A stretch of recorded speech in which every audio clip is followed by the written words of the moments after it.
Bem-vindos a mais um episódio do Pode Regularizar, o podcast que traz informações, muito conteúdo e novidades sobre o direito imobiliário. Hoje o nosso tema é muito legal, é os bastidores do registro de imóveis. Para isso, vem com a gente a Jéssica Ferreira, advogada que trabalhou muito tempo no registro de imóveis em Pissarras, e ela vai trazer todos os bastidores, tudo que ninguém te conta lá no balcão sobre o registro de imóveis. Jéssica, muito obrigada pelo convite e por ter aceitado o nosso convite e seja muito bem-vinda. Oi, meninas, né? Eu que agradeço o convite, a oportunidade de estar aqui com vocês, né? O meu nome é Jéssica Ferreira. Hoje eu sou advogada atuante no extrajudicial, né? Depois de trocar essas figurinhas, de estar atrás do balcão, hoje sou eu que vou até eles. Legal demais. E Jéssica, conte para nós como é que funciona o começo de tudo no registro de imóveis para poder registrar um imóvel. Então, a pessoa, o que que ela precisa fazer? Ela chega no balcão, qual o primeiro procedimento, digamos assim? Então vamos lá. Acho que antes mesmo de chegar no balcão do registro de imóveis, né? As pessoas precisam entender uma diferença extremamente grande no âmbito jurídico, mas às vezes que passa despercebida a diferença do tabelionato para o registro de imóveis, né? Que muitas vezes isso chega no balcão do registro, e as pessoas não, enfim, estão ali porque mandaram ir ali, mas não sabem, né, que o tabelionato vai formalizar aquele instrumento particular, aquele acordo das partes, e aí com esse instrumento em mão é que vai ser levado para o registro de imóveis. O protocolo geralmente é bem simples, né, geralmente quando vai nos registros acaba o atendente acaba passando o valor de emolumentos, mas tudo começa com o pagamento mínimo, que aqui em Santa Catarina gira em torno ali de 60, R$ 65, né. Então a escritura e o pagamento mínimo vai para a qualificação. Pronto. Certo. E então a pessoa ela consegue ter um orçamento, sobre aquele protocolo antes dela entrar com ele, correto? Tem essa possibilidade, né. Alguns, registro de imóveis não têm esse hábito de passar um orçamento prévio, né, mas existe a guia de exame e cálculo, que aí tu pode com requerimento levar qualquer instrumento, né. Eu me referi anteriormente à escritura pública, mas não somente, né, porque a gente tem requerimento, né, quando se trata de uma retificação, de uma verbação, tem contratos bancários, né, então são um instrumento particular com força de escritura pública. Com um instrumento em mão, né, e um requerimento para exame e cálculo, também é possível, porque é aquela coisa, né, não existe um padrão, cada registrador tem um entendimento, então alguns, né, passam um valor prévio, outros não. Entendi. Jéssica, e esse ponto que você trouxe é muito importante, né? Que é a diferença que parece uma coisa simples, mas muita gente realmente não sabe, que é do tabelionato e do registro de imóveis. O tabelionato é lá onde a gente reconhece firma, né? Faz a assinatura dos contratos, escritura e tudo mais. E o registro de imóveis, ele vai fazer o registro para dar publicidade nessa situação, né? Exato, né, até isso é uma coisa que acaba tendo dificuldade para quem tá lá, né, como atendente, que eu tive várias vezes que cheguei a atender pessoas, e aí a pessoa chega ali: "Ah, eu preciso de uma matrícula atualizada, que eu preciso pedir alguma coisa lá na prefeitura e estão me pedindo esse documento". Aí, normalmente, antes de fornecer a matrícula, a gente confere, né, o lote, né, se a pessoa sabe o nome do proprietário, porque ainda que nós, como atendentes, não possamos, né, indicar quem é o proprietário, a gente faz uma confirmação para ver se a gente não está fornecendo o documento errado para a pessoa, porque é possível que se, né, tem um equívoco ali na numeração, enfim. Sim. E aí, às vezes, a gente fala assim, olha, né, não tá no nome de Luciana. Não, como não? Comprei, eu tenho 15 anos que eu moro lá. Acontece muito isso.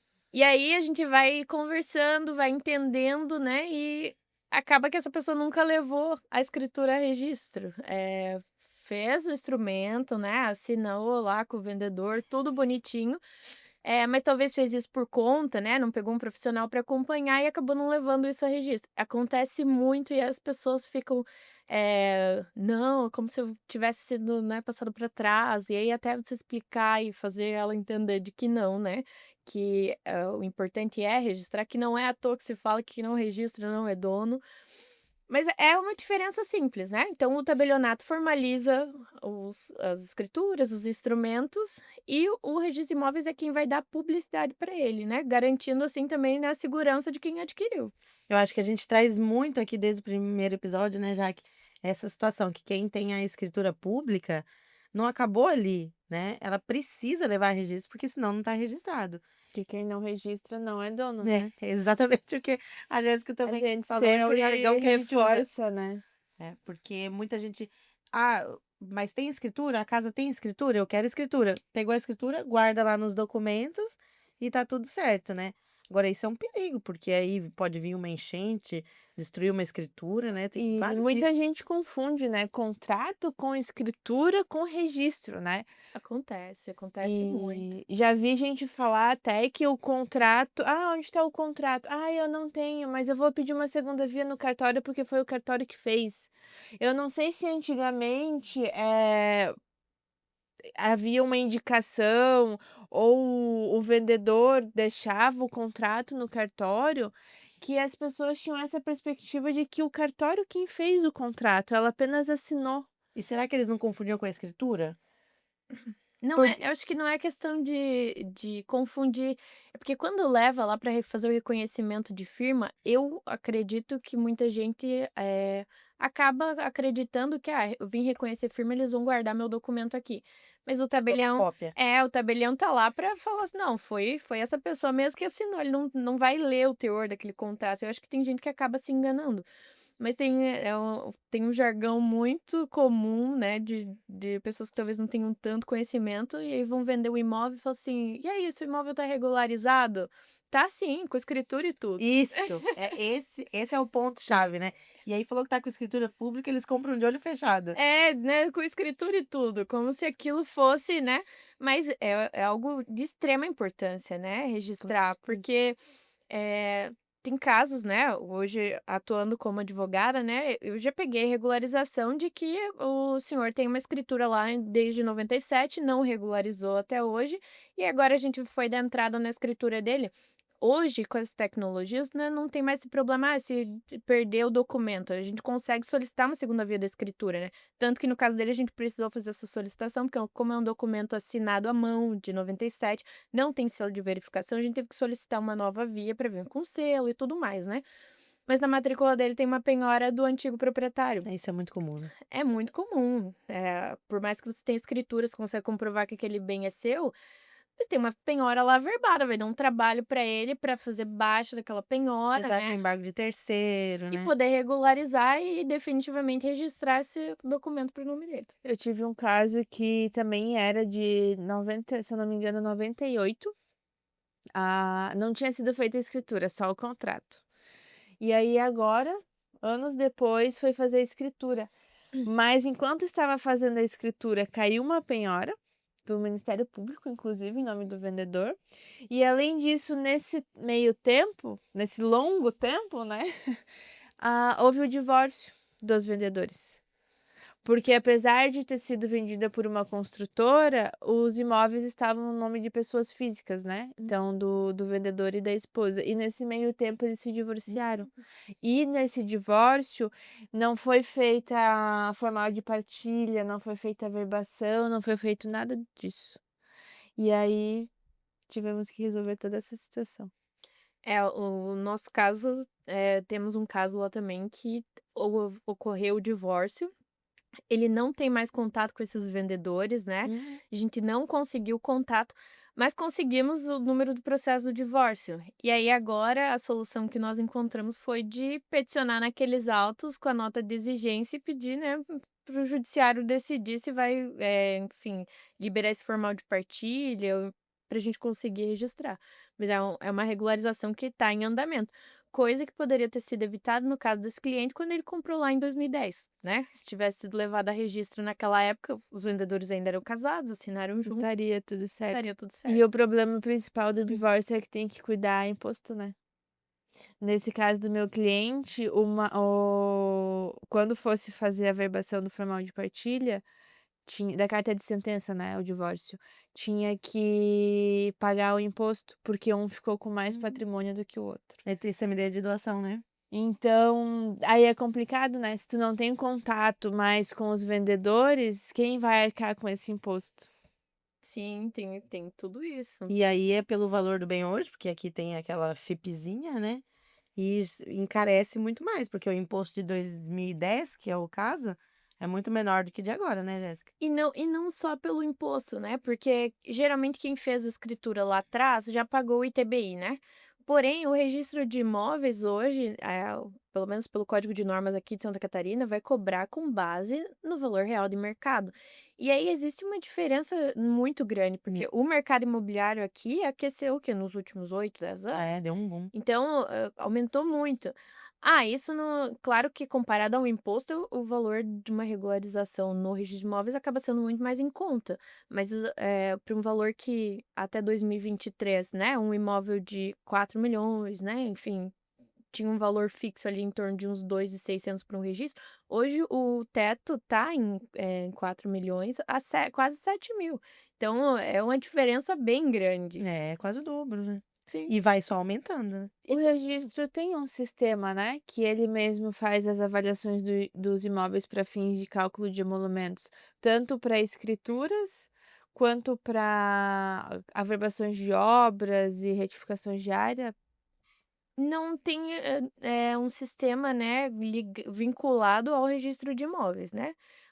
Existe a tabela de emolumentos lá no site do tribunal, agora um sistema vinculado, eu acredito que não. Aí eu acho que o caminho ideal seria talvez um exame cálculo mesmo direto com o registro de imóveis, porque cada, prefeitura acaba tendo um critério de avaliação, né, aí acaba acho que hoje para quem atua com o extrajudicial, acho que essa não padronização dos registros de imóveis acaba dificultando algumas coisas para nós, né. Bastante. Porque, eu trabalhei numa cidade um pouco menor, né, o registrador de lá tem um entendimento que flui e funciona naquela localidade, mas algumas coisas já não funcionam para Balneário Camboriú, que é onde eu mais atuo hoje.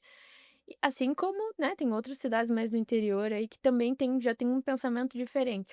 Essa não padronização acaba dificultando para nós que estamos aqui do outro lado, né. É, a gente tem que se adequar aos registros de imóveis, mas é quase igual a gente faz também no judicial, né, cada juiz acaba tendo uma rotina, principalmente nas usucapião, eles fazem aquela resolução, um checklist lá, e cada um entende de um jeito e a gente tem que se enquadrar, né. É, temos que acompanhar, Por isso temos que tudo é específico, né, Jéssica, cada caso é um caso, porque a gente precisa analisar, ver aonde que vai registrar, aonde que vai interpor uma ação, porque cada lugar, querendo ou não, tem um modus operandi, né. Entendimento, né, vai do tabelião, vai do juiz, vai do registrador, né, nada tem um caminho certo. o caminho certo a gente, A gente tem tem caminho, o né. Código de Só tem as Normas, a Lei de exceções, Registros né. Públicos, e aí as exceções é que acaba pegando, nós, né. Mas eu acho que assim, no âmbito das exigências de protocolo, né, eu acho que o que ajuda a evitar, né, porque é como a gente tá falando, como muda muito o entendimento de um para o outro, mas acho que o que ajuda muito é uma due diligence, né, eficaz. Que a gente fala isso muito também. Isso é muito importante, contratar um profissional que realmente vai se atente aos detalhes, porque às vezes acaba sendo pego, né, pelo meio do caminho, com um problemão que podia ter sido evitado se tivesse sido feita uma investigação, né, maior. Já vi casos, né, de a pessoa tá divorciada, né, fazer escritura de compra e venda ali, né, assinar o vendedor, no caso nesse caso era uma moça, né, ela assinou como divorciada, porém a matrícula ainda não estava no nome dela, né, ela recebeu esse bem de herança. E aí quando o comprador foi regularizar isso, aí ele chegou até mim desesperado já, que: "Olha, não tá registrando, a gente precisa averbar esse divórcio". E aí a gente foi descobrindo os problemas, que ela realmente, de fato, ela já era divorciada, já tinha isso averbado no registro civil dela e tudo, porém ela foi casada pela comunhão universal de bens. E quando eles fizeram a escritura de divórcio, declararam que não tinham bens a ser partilhados. Naquela altura do campeonato, os bens não estavam no nome dela, mas ela já tinha adjudicado esses bens como herança do pai, então comunicou com o casamento dela. Nossa. Aí quando tu vai olhar a linha do tempo, né, de quando surgiu esses bens, né, quando que deu direito, quando que saiu sentença, quando que ocorreu o divórcio, isso aí gerou um problemão. E gerou ITCMD e essa coisa toda. Então, assim, olhar, às vezes, né, para uma compra e venda, que geralmente as pessoas acham que é uma coisa mais simples. Ah, vou olhar aqui se tá certo, pronto. É. A pessoa olhou, estava no nome do pai dela. Não, sou filha única, tem sentença, é só registrar. E aí acabou comprando, acreditando que era isso mesmo, né? Talvez se tivesse contratado um profissional, já teria pego isso lá do início, talvez conseguiria, enfim, negociar de uma forma mais benéfica para ele, porque ele teve que absorver esse custo, né? É, é o que complica. É uma coisa que a gente fala, porque a due diligence, ainda que o imóvel tenha esses problemas, o comprador ele pode avaliar, olha, para eu resolver eu vou gastar mais tanto, dentro desse valor que eu vou pagar compensa, então eu aceito. Tem caminho? Vamos. Ele tem uma visão mais ampla do que ele vai investir, né, E Jéssica? é isso. E do tempo que vai demorar, e da burocracia que vem.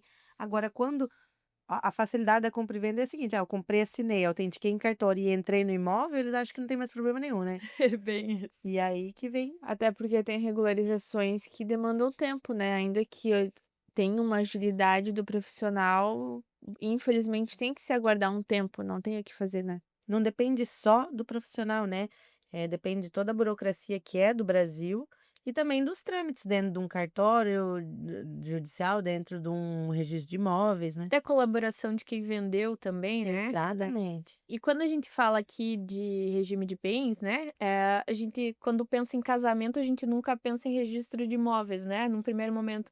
Principalmente quem ainda não tem imóveis, né, ainda não adquiriu seu primeiro imóvel, geralmente não pensa no registro de imóveis.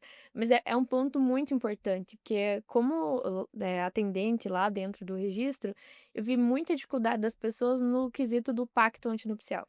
Porque o pacto também é um documento que vai para o registro de imóveis para ser dado publicidade. Tem que levar registro, né. Tem que levar registro.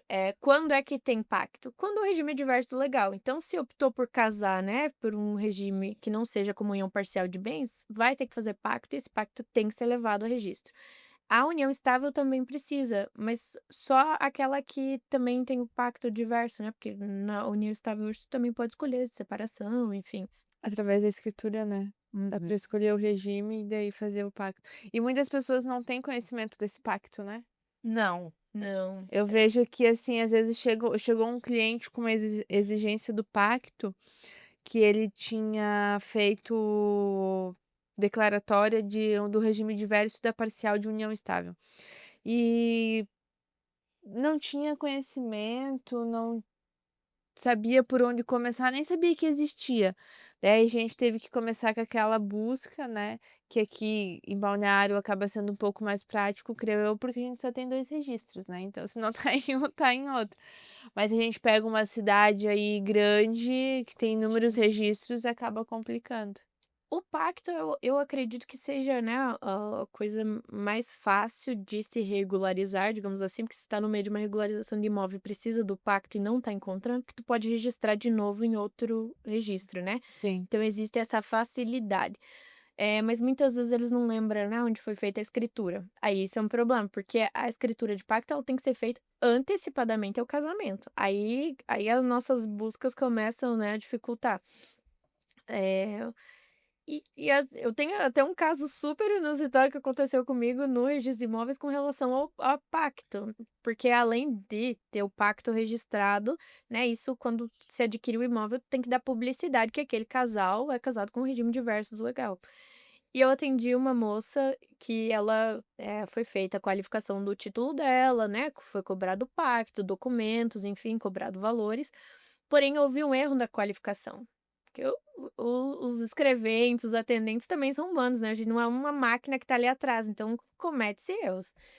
E esse erro, e não foi na hora da qualificação, não notaram que teria que ser cobrada aquela verbação, né, quem qualificou presumiu que alguém já tinha lançado, não se atentou a isso e quando chegou lá para registrar, opa, tá faltando emolumentos. E aí se voltou para exigência para cobrar aquelas averbações. E ela comprou um apartamento com 2 vagas de garagem e um box, então são 4 verbações, porque é uma por matrícula. E ela foi lá para retirar o documento, né, e o título não estava pronto ainda, porque estava em exigência. Nesse caso, já estava inclusive cancelado, porque as pessoas às vezes deixam lá e não vão acompanhando. Quanto a estar cancelado, né, a registradora lá, ela é muito humana e entende que quando é um erro nosso, enfim, nosso, eu digo como funcionários de lá, né? Quando é um erro do pessoal do cartório, eles não vão cobrar uma taxa de cancelamento por um erro que aconteceu ali dentro. Então, a diferença era os emolumentos mesmo da verbação. Mas isso aqui em Santa Catarina, a verbação tá aí em torno de R$ 150. Considerando que são 4, R$ 600. Essa moça começou a chorar desesperadamente, de soluçar. E aí eu tentando explicar pra ela que: "Olha, a senhora é casada pela separação, né, isso aqui é algo bom pra você, você vai estar dando publicidade que esse imóvel é seu". Uma segurança. Total segurança, mas assim, até conseguir, né, esclarecer isso pra ela, ela chorou, assim, de soluçar, e ela saiu do cartório aos prantos. Fiquei meio em choque na hora, porque a gente fica sem reação, né. Sim. Imagina. E aí, depois ela voltou lá ainda meio chorosa, né, e aí conseguiu entender que de fato não era um problema, né, enfim, tinha aquele valor em aberto, ela precisava pagar para concluir, mas que aquilo era uma coisa benéfica para ela. Mas por não entender o regime de bens que ela mesma escolheu, né, que orientação até para o regime de bens é muito importante. E nesse Com caso dela, ela aproveitou o protocolo, porque daí a data do registro poderia influenciar, né?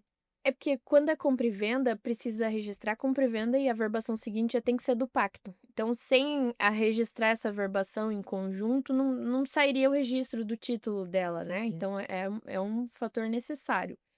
Mas Então ela não teria o prejuízo ali se acontecesse um divórcio, por exemplo, por causa do tempo, né? Do registro. mas nesse caso dela já não interferiria, porque era só uma questão de pagamento dos emolumentos, né? E daí esse é o meu problema. Ela aproveitou daí o protocolo, a data do protocolo ali. Isso. o mesmo protocolo que ela tinha foi realizado. Foi feito outro protocolo, né? Porque poderia ter um problema, né, Jéssica? Se tivesse cancelado por um erro dela No caso dela, foi cancelado. e criado um novo protocolo com uma nova data. E aí ela adquiriu e depois ela. Nesse caso, não, porque ela já era casada, já tinha pacto registrado e tudo, então não. Mas se Seria só a tornaria. verbação na compra. Isso, mas se tornaria um problema se fosse um imóvel, porque principalmente aqui no litoral, a gente tem muito problema aqui de áreas com matrícula duplicada, né? Ou aqui a gente Sobreposição, né? tem muito problema. Então, lá mesmo em Psas, a gente tinha problema teve alguns lotes que eu acompanhei lá que abriam matrícula de né, abriu matrícula não, perdão, abriu um protocolo, e aí o fulano protocolou e o outro fulano já protocolou também, os 2 com escritura de compra e venda. Foi documentos falsificados, né. Sim. Não, assim, não tô aqui, mas Não, algum daqueles aconteceu. documentos eram falsificados, ou o vendedor de má fé, É, pode ser que Verdade, fez escritura bastante. para os 2, né. Mas tem certas regiões aqui de Santa Catarina que há muitas discussões, né, de documentos falsificados. Eu trabalhei num caso em que houve falsificação de escrituras, e aí depois, quando o real proprietário faleceu, que foi para inventário, houve essa descoberta pelos herdeiros. Então, que tudo isso não acarreta, né? Lavratura de escrituras falsificadas, registros e matrículas de imóveis. Imagina o imbróglio que tudo isso não ocasiona. E outra, né, a lei de registros públicos, embora tenha vindo em 77, todos esses imóveis ainda não foram, né, regularizados, porque, eh, tem muitas pessoas, né, que às vezes compraram para o filho, naquela época, né, ali meados do registros, né, da lei de registros. Então essas pessoas ainda estão vivas, ainda têm preservam esse imóvel, né. Então tem muita matrícula que ainda é transcrição, né, tem muita matrícula, não digo nem lá em 77, 90 mesmo, que a qualificação é muito ruim. Tem matrículas que tá lá na descrição da matrícula, o imóvel começa na árvore, né, de abacate. complicado. Nem Então existe mais a árvore de é, abacate. então, para identificar esses imóveis é um pouco dificultoso algumas vezes. E aí tem essa situação. Então, no caso dessa moça que chorou lá, enfim, se fosse um imóvel que estava com esse problema, né, de disputa de registro e tivesse um outro protocolo de compra e venda na fila, seria um problema. Né, nesse caso, talvez não, porque como foi um erro interno, iriam ligar para ela, embora não tenha como segurar esse protocolo, então teriam ligado para ela. E em últimos casos, por ser uma questão de valor de emolumentos, um erro interno, teria sido registrado e aí quando ela fosse retirar, cobrado aquele valor, né. Isso. É possível fazer isso quando se trata de um erro interno e é uma questão de diferença de valores que deixou de ser cobrado. Agora, quando é falta de documento, né, Inércia, né? por falta da parte, seria cancelado, e se tivesse outro título, aquele título ia ser registrado. Ô, Jéssica, mas tem um ponto importante que você falou que pouca gente sabe também, que é a preferência dos protocolos, né? O protocolo faz muita diferença na ordem cronológica, ou seja, se tem dois títulos, igual você comentou, o primeiro que foi dado entrada tem a preferência se não for cancelado, enfim. Como é que funciona isso? Tem muita gente que critica, né, a taxa inicial ali dos R$ 60, a taxa chamada de cancelamento de protocolo.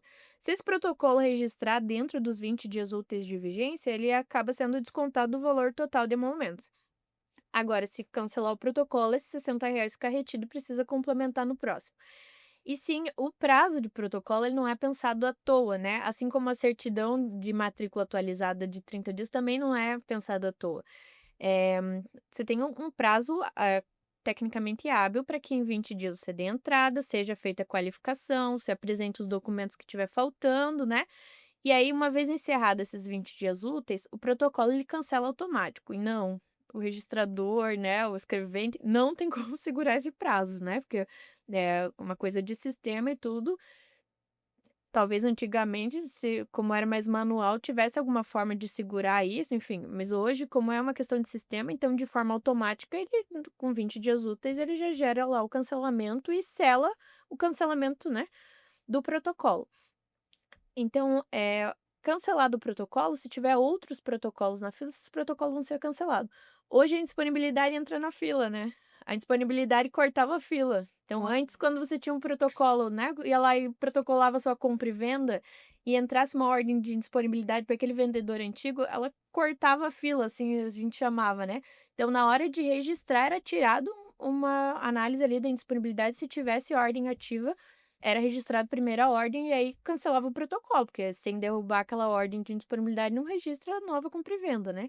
Então hoje, tá entrando na fila, então tu tem que se atentar ao prazo da né, para cumprir as exigências, porque se a sua compra e venda não registrar e aquela indisponibilidade que tá ali, ó, pronta para pegar a sua matrícula, cancelou o protocolo, ela é, entra. a E aí próxima já vem. e aí enquanto não regularizar, não tem como registrar de novo. E eu quero voltar um pouquinho ali na questão do casamento para reforçar as pessoas, né, que têm patrimônio e que se casaram, independente do regime, né, Jéssica, de casamento, de fazer essa averbação, né, na matrícula do imóvel. E principalmente quem casou num regime diferenciado do padrão, que faça também a averbação depois do pacto na matrícula do imóvel, né. Então tem que fazer do casamento e do pacto, isso? Isso mesmo. Ambas além do registro do pacto, né, então são, digamos que 3 procedimentos aí, que quando a pessoa casa, o ideal é que ela faça para que o imóvel fique regularizado. E atualizar, né, atualizar as matrículas, independente do regime de bens que a pessoa escolher, ela não quer dizer que ela vai estar passando aquele patrimônio para o nome da esposa, verbando o nome dela lá, né. Se a pessoa já tem um imóvel, e casa pela comunhão parcial de bens, aquele imóvel anterior ao casamento não vai comunicar com a esposa, com o patrimônio da esposa, né. Então averbar isso na matrícula, falar: "Olha, casei, né, casei com tal pessoa". Isso não vai dar direito a ela aquele patrimônio, apenas está dando a publicidade daquilo. Então, o casamento é algo muito importante, assim como o divórcio, para aquele que fica com o imóvel, né. Então é importante sempre estar com isso regular. Ô, Jéssica, e pra gente encerrar, qual a dica de ouro que você dá aí para o pessoal que vai para o protocolo, que você viu talvez muita coisa que parou e deu prejuízo, enfim, uma dica boa aí para os ouvintes de como o negócio vai fluir lá dentro do registro de imóveis. Olha, é acompanhar o protocolo, não esqueça seu protocolo. É um mesinho só que ele vai ficar ali dentro, né, porque a gente tem o prazo para qualificação, tem o prazo para exigência, e nesse um mesinho acompanhando vai dar para cumprir exigência, né. Os cartórios geralmente são bem abertos a um diálogo, então quando tem dificuldade dá para mandar um e-mail, dá para ir no balcão. em caso de dúvida, né, contrate um profissional de confiança para que possa acompanhar. E às vezes, assim, são documentos fáceis, né, mas fáceis para nós que temos contato com isso todo dia. Vai falar de uma certidão de confrontação para alguém que acabou de adquirir o imóvel, se a pessoa não sabe o que é e vai falar: "Meu Deus, o registro de imóveis não está querendo que eu registre meu imóvel".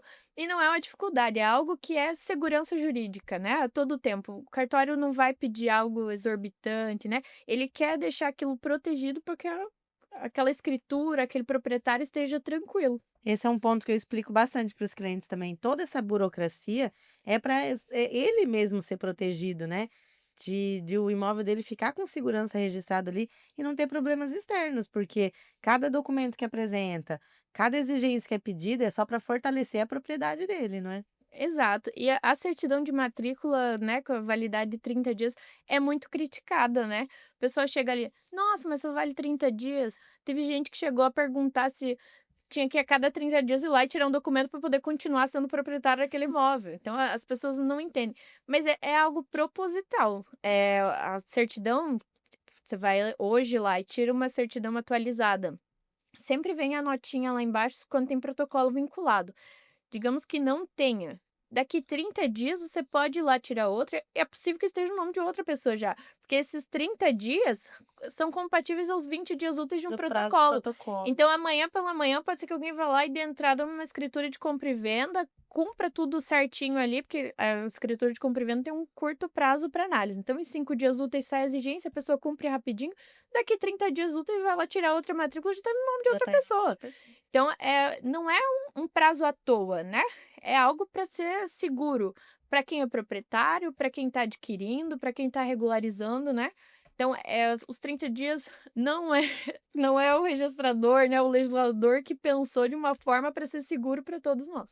E eu quero trazer um alerta, né, de uma situação que teve, matrículas falsificadas, né, Jéssica, que acho que muitas pessoas não têm informação de que ela tem um código que pode conferir a validade, né. Você pode falar um pouquinho sobre isso pra gente?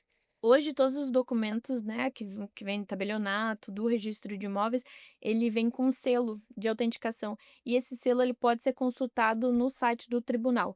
Não só aqui de Santa Catarina, né, mas do Paraná, né, de outros estados. Esse selo vem e ele pode ser conferido ali diretamente no site do tribunal. Isso resguarda, né, uma segurança aí para conferir se realmente a matrícula ela é válida ou não, porque nesse caso a matrícula ela estava adulterada com os dados do proprietário. Então isso é de extrema importância aí numa negociação, né. E hoje temos também a UNR, né, que embora a gente tenha nossos perrengues com a UNR, mas às vezes para quando está muito duvidoso, né, porque a gente que é acostumado a lidar com as matrículas, a gente tem um olho, né. O padrão do segundo registro geralmente é um, né, o padrão do primeiro é outro. Então quando a gente vê que existe essa diferença, uma discrepância, às vezes pegar uma visualização ali na UNR, que é um custo mais barato, né, para comparar, E sai na hora, né? e sai na Sai hora. na Talvez seja importante, né, dependendo do caso, quando trata-se de É prevenção. uma Pela conferência urgência, básica, né, assim. às vezes é uma negociação que já está finalizando, tem urgência para assinar, pega ali a visualização já para conferir, né. Pra ter certeza do negócio e não deixar a pessoa entrar numa furada, E exatamente. a ONR é muito bom também, né, Jéssica? É um tema interessante, porque muita gente não sabe ainda que esses protocolos não precisam ser feitos diretamente no balcão, pode ser feito pela ONR, reduzindo aí o impacto da distância, né? E o trâmite é o mesmo, né. A ONR acaba até né, eu acho que acaba até facilitando, porque tu dá entrada com o valor mínimo, então sempre vai ser os 61,30. Quando é a retificação diária ou algum protocolo que tem aquele valor de 1/3, que é um pouco mais carinho, no dia seguinte eles já mandam aquela diferença de valor, então, eu acho que acaba sendo muito mais ágil. É um sistema, né? E permite que profissionais, né, atuem em outros estados, né, mesmo estando aqui. Vai se adequar ao código de normas daquele estado, mas, né, vai fluindo. E eu acho que hoje no Brasil, assim, já tá bem tranquilo, né, a questão da UNR, né, desses procedimentos mais digitais. Eu vejo que algumas comarcas até não atuam tanto com a UNR, mas permitem essa transação por e-mail, né, de documentos para facilitar. Então, é muito importante conversar com o registrador. Eles geralmente são muito abertos, né? Os escreventes são sempre super abertos para explicar. Eu acho que essa comunicação sempre é válida. É de extrema importância, né? Principalmente às vezes em casos complexos, porque cada caso é um caso, né, Jéssica? Então tem situações que a gente realmente vai precisar ir conversar com o registrador e com o escrevente para em conjunto com o registro de imóveis seguir o melhor caminho, né? E evitar aí judicializações e enfim. E ao contrário do que muita gente diz, o registro de imóveis não está ali para complicar. Eles querem pegar o protocolo e finalizar, né, Jéssica? Querem resolver. Quer manter o registro, né? Mas com a segurança que precisa ter. Porque é o que eu explico. Imagina um imóvel registrado errado, pode desencadear naquela região a irregularidade de quase todos os outros imóveis, não é? É complicado. É, segurança jurídica, responsabilidade, né? Todas essas questões que tem que estar bastante em jogo aí em registros e averbações. Bom, pessoal, é um tema extremamente interessante. A gente poderia ficar aqui por muito mais tempo falando sobre o sistema, né, Jéssica, ONR, falando sobre o código de normas, que cada estado tem seu código de normas. Enfim, é um tema que daria para ficar por horas e horas. Quem sabe a Jéssica volta aí para a gente continuar esse assunto. Fique convidada, Jéssica. E agradeço você aceitar o nosso convite, por comparecer aqui e trazer um pouco do seu conhecimento aí dos bastidores do registro de imóveis. E você que ficou até o final, curta, compartilhe, comente sobre temas que vocês queiram que a gente traga no registro. E até a próxima. Obrigada, Jéssica. Obrigada, meninas. Agradeço a oportunidade de estar aqui. E com certeza, né, numa oportunidade próxima, vamos voltar aqui para falar um pouquinho mais sobre, né, os registros públicos, que é algo tão importante para o cidadão, para nós profissionais, né, e para as coisas funcionarem. Segurança jurídica em primeiro lugar. Já está Com combinado, certeza. então.